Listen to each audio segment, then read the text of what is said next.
Fíjense, amigos, que les comentaba al comienzo de nuestro programa una vez más, porque lo hago a menudo, los problemas de salud mental, ¿no? Que, fíjense, si ya existían antes, ahora se han agudizado enormemente, se han agigantado con motivo de la pandemia.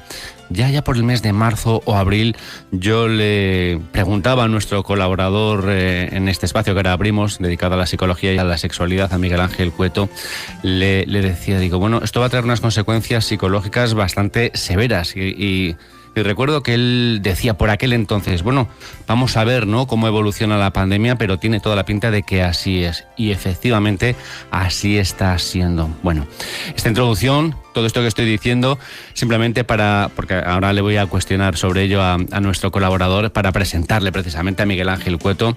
Es nuestro querido amigo colaborador en esta sección, como les digo, dedicada a la psicología, a la sexualidad, que tenemos en miércoles alternos aquí en nuestro Más de Uno León, en la sintonía de Onda Cero. Miguel Ángel Cueto es psicólogo, es sexólogo y es el director de CEPTECO. Ojo, que estamos hablando de un centro psicológico que lleva más de 30 años entre nosotros, Centro Psicológico de Terapia de Conducta, en la Plaza Cortes Leonesas número 9, en el sexto derecha. Su teléfono es el 987 26 15 62. 26 15 62. ¿Cómo estás, Miguel Ángel? Muy buenos días.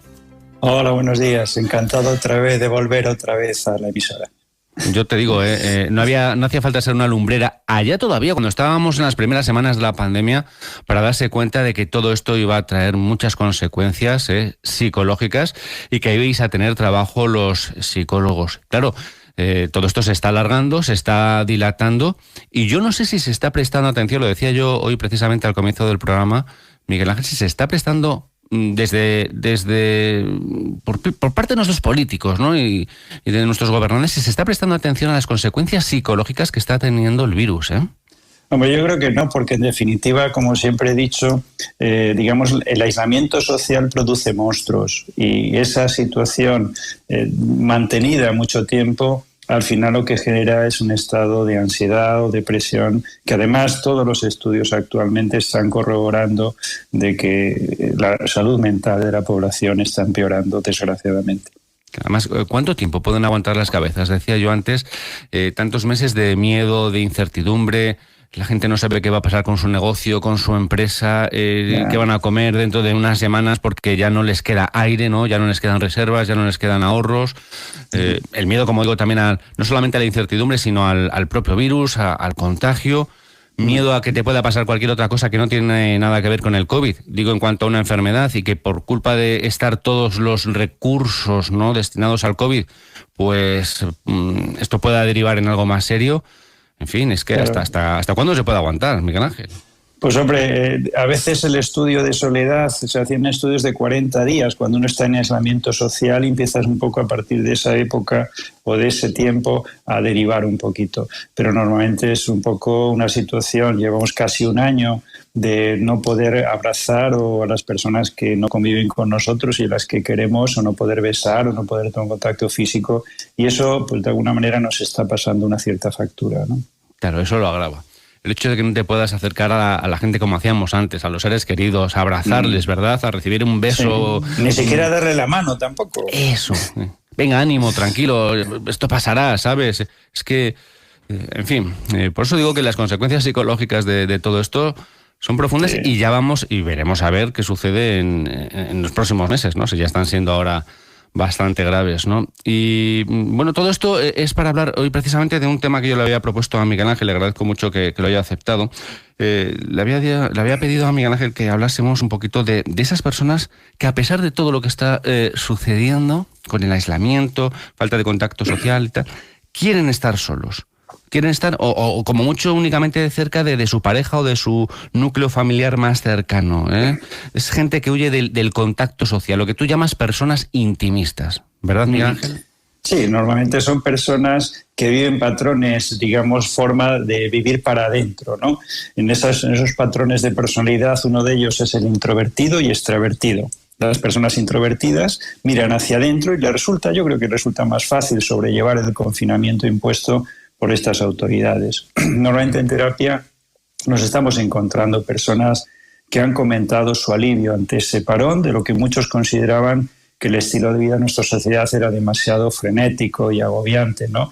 No obstante, siempre hay que distinguir entre una soledad autoimpuesta, cuando uno se aísla tranquilamente, de la que la mayoría de las personas necesitamos y disfrutamos, a otra que viene de fuera, impuesta en este caso por un gobierno, por un Estado, y que ya está durando, como comentaba antes, mucho tiempo y más de lo aconsejable, ¿no? Sí, porque la soledad obligada es devastadora y ya hemos hablado en alguna ocasión de ella, precisamente, ¿no? Hoy el tema es otro, como les comento, porque bueno, ya contextualizando este asunto en el tema de la pandemia, en una época como la que estamos viviendo, Miguel Ángel, ¿no? Con un aislamiento social de obligado cumplimiento, ¿tú cómo crees que esto está afectando a diferentes tipos de personas? Hay gente que es introvertida, que lo pasa bien, y normalmente a personas excesivamente introspectivas, incluso si ya está durando más de un año, muestran un malestar significativo por no poder socializar cuando ellas lo consideran necesario. Es decir, uno es intimista, sobre todo para crear o para leer o para escribir o para escuchar música y demás, pero esas personas a veces, todos necesitamos, aunque seamos muy intimistas, de relaciones sociales con los demás, porque si no, al final lo que hacemos es crear un problema y crear una ansiedad o una preocupación importante, ¿no?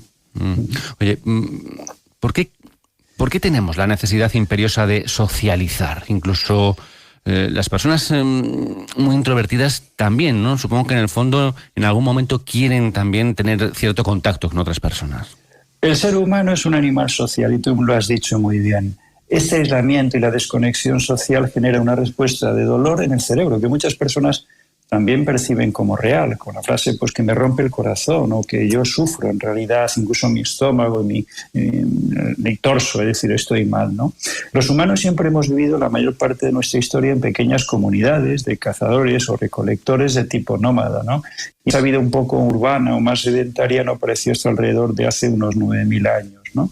Si uno era considerado un paria de esa pequeña sociedad y era expulsado de la misma, conllevaba generalmente una muerte segura de ese individuo, ya que en un entorno natural tan hostil era imposible, y es imposible a veces sobrevivir sin un comportamiento gregario. Alguien que se rompe una pierna, una mano, a veces no puede correr o no puede andar, y si no tiene el apoyo de la sociedad moriría, ¿no? De hecho, se ha visto que en muchos estudios con resonancia magnética, incluso nuestro cerebro procesa ese dolor emocional del abandono de la misma manera que el dolor físico. Por eso a veces es tan duro y difícil superar los abandonos, las rupturas, las separaciones y las muertes de seres queridos. De hecho, no hay peor castigo en la cárcel, por ejemplo, que la del confinamiento en soledad, y eso nos hace sentirnos realmente mal y muy incómodos, y es el peor castigo del ser humano que nos pueden poner. Vaya tema del que nos está hablando hoy nuestro psicólogo Miguel Ángel Cueto. Bueno, y a pesar de ello, y de todo esto que estamos comentando, se está viendo una cierta tendencia, ¿no, Miguel Ángel? Pues a abandonar núcleos urbanos, sobre todo en las grandes ciudades, ¿no? En búsqueda de la tranquilidad y el silencio. ¿Cómo explicas tú esto con lo que acabas de comentar precisamente? Pues la verdad es que tienes razón. Muchas personas, algunas de ellas, sobre todo con perfil creativo, reconocen que necesitan el silencio para crear, que para estar encerrados en un piso de 50 metros cuadrados con un patio interior, prefieren vivir en sitios con más luz y más naturaleza. Esta contradicción que tú muy bien comentas vendría dada ya que no estamos realmente aislados. Tenemos Internet, donde podemos comunicarnos con quien queramos y cuando queramos, hacer la compra, enterarnos de lo que pasa en el mundo. Y en la sociedad industrializada uno se puede aislar entre comillas, ¿no? Pero siempre puede elegir cuándo volver a reconectar. De hecho, hay estudios también que dicen que aunque la interacción social por móviles nos alivia la ansiedad y la sensación de abandono, y yo también hago a veces vía online videoconferencias con pacientes, la interacción física cara a cara, las miradas, los olores, el tocar y el sentir, es una sensación difícilmente sustituible por la tecnología. Para nuestro cerebro, la mentalización, que es la capacidad un poco metacognitiva de leer sobre nuestra propia mente y la ajena, que incluiría también la toma de perspectivas o la teoría de la mente. Es decir, que el hecho de no estar al lado, no besar o no querer, eso nos aísla y nos hace sentirnos mal en este caso. Qué cierto, qué cierto. Oye, supongo que por lo que comentas de que el aislamiento a la larga es perjudicial para la salud, porque claro, una cosa es elegir en determinados momentos el aislarse, ¿no? Y además ahora con todo esto que está pasando, con todo este ruido, ¿no? Dices, oye, pues mira, quiero estar un poquito solo. Pero el aislamiento continuo, esto no puede ser bueno, ¿no? Sí, la verdad es que las personas que nos aislamos demasiado y que no tenemos un contacto social, tenemos una menor esperanza de vida, más probabilidad de sufrir obesidad, diabetes, hipertensión, y todos los estudios lo comentan, ¿no? Como me gusta decir, y ya lo comenté antes, esa soledad genera monstruos, genera fantasmas, y aunque la búsqueda desesperada de ese contacto humano a cualquier precio nos puede hacer a veces más mal que bien, el generar todo tipo de contacto humano o el renegar de ello nos pasará factura a la larga, ¿no? No obstante, el aislamiento social es un constructo subjetivo que en función de cada uno de nosotros lo percibe, y el estar en presencia de otros no tiene por qué hacer sentirnos conectados a ellos. En ocasiones lo que necesitamos es que nos dejen un poco en paz, en ocasiones generalmente. Lo que pasa es que, claro, ahora estamos viviendo una situación extrema. Yo no sé hasta qué punto esto puede convertir a alguien en un sociópata, ¿no? Alguien que ya realmente detesta cualquier contacto con los demás, a pesar de que sea perjudicial para la salud, ¿no? Como estás comentando, Miguel Ángel.